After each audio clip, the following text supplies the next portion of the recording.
Bonjour, Dongo le conseiller, l'agripreneur, le promoteur agricole. Nous allons encore une fois continuer notre formation sur les maladies. On va parler de DIBAC, dû à un agent pathogène qu'on appelle le Botryodiplodia theobromea. Comment on peut remarquer ou bien constater cette maladie sur les feuilles dans notre plantation?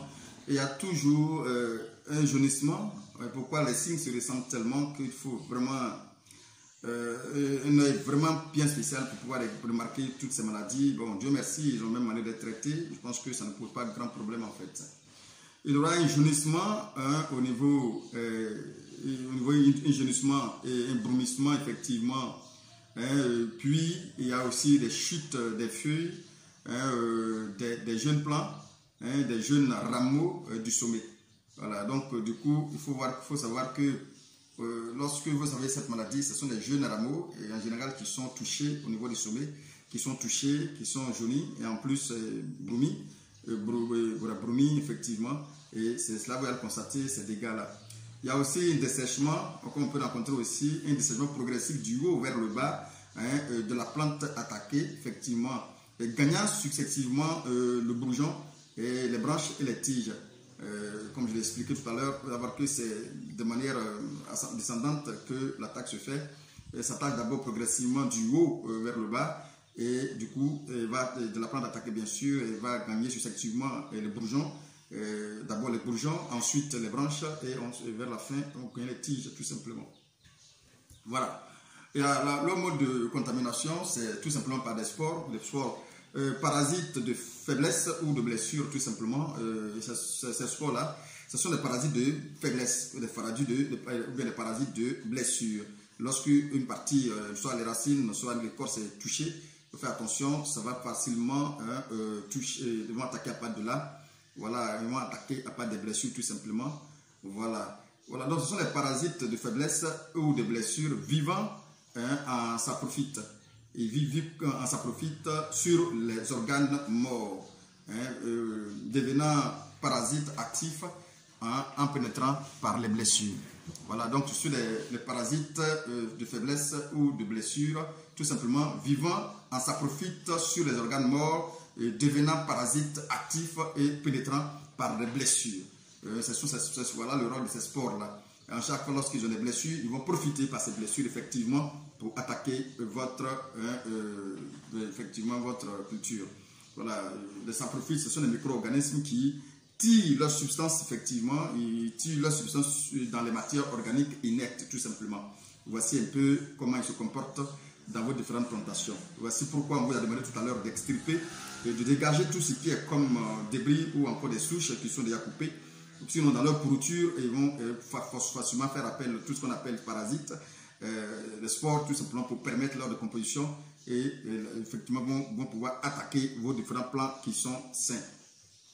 Il y a aussi le mode de propagation, c'est tout bien évidemment de l'eau qui va les déplacer carrément et le vent aussi qui peut permettre leur déplacement facilement dans vos différentes plantations. Alors, les dégâts qu'on peut constater en général, quand ils attaquent les pépinières et les JBG, les gènes de bois de greffe, il y a un dessèchement, puis la mortalité des jeunes plants, effectivement, on va se faire constater au niveau de votre pépinière ou au niveau de votre JBG. Bon, en plantation, effectivement, il y a un dessèchement, et puis la chute, effectivement, des feuilles aussi qui se fait constater, un dessèchement des rameaux et des tiges, voire même la mortalité totale des jeunes plants qui peut constater aussi dans votre champ.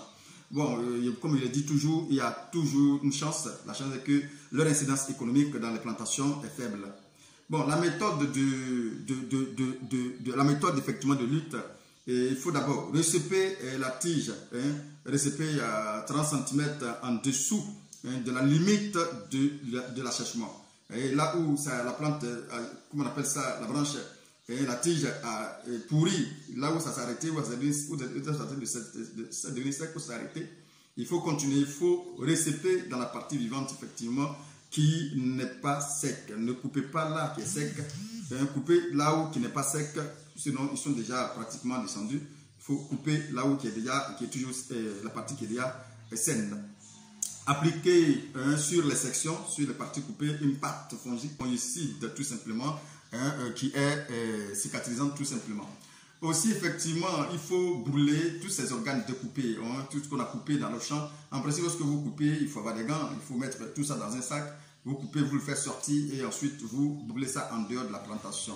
Sinon, lorsqu'ils vont sortir, ils vont encore se propager dans votre plantation. Alors, les différentes périodes de traitement, bon, dès l'apparition, lorsqu'on constate un peu l'apparition effectivement dans votre champ, il faut évidemment très rapidement enlever cela, il faut évidemment traiter hein, pour ne pas les laisser d'abord se propager avant de commencer à les traiter. Voici un peu ce qu'on pourra dire sur le dieback tout simplement qui peut être dans votre plantation. Voilà. On va parler encore maintenant d'un autre parasite qu'on appelle le chancre du tronc hein, de l'EVA, dû à un parasite qu'on appelle le Pythium complectans. Le Pythium complectans, tout simplement, qui attaque aussi le tronc de votre EVA. Alors, leurs symptômes, il y a l'apparition de nombreuses plaques nécrotiques de forme ovale, virant au noir sur la partie inférieure du tronc. Voilà, tout ça, en général, je mets tout ça là à l'écran, de sorte à ce que lorsqu'on explique, vous parvenez facilement à comprendre un peu de quoi on parle. Il y a la détérioration à la fois de l'écorce et de la couche, effectivement, extérieure du bois. Le mode de contamination reste toujours les spores. Effectivement, il y a l'attaque qui se fait au collet et avec l'extension sur le tronc, et bien évidemment, et là où se manifeste la maladie.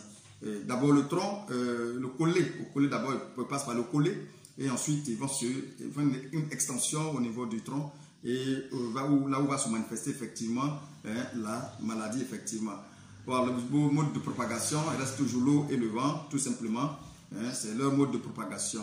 Bon, il faut dire qu'ils sont néants en pépinière en GBG, on les voit pas en pépinière en GBG. Mais par contre, en plantation, il y a une pourriture de multiples zones ceinturant le tronc de l'arbre tout simplement. Il y a aussi la mort de l'arbre. En cas d'attaque sévère, on peut constater la mort de l'arbre. S'ils sont vraiment dans votre plantation, ils peuvent faire vraiment des grands dégâts dans votre plantation, bien évidemment. Bon, mais il faut comprendre que leur incidence économique semble faible aussi également, bien évidemment.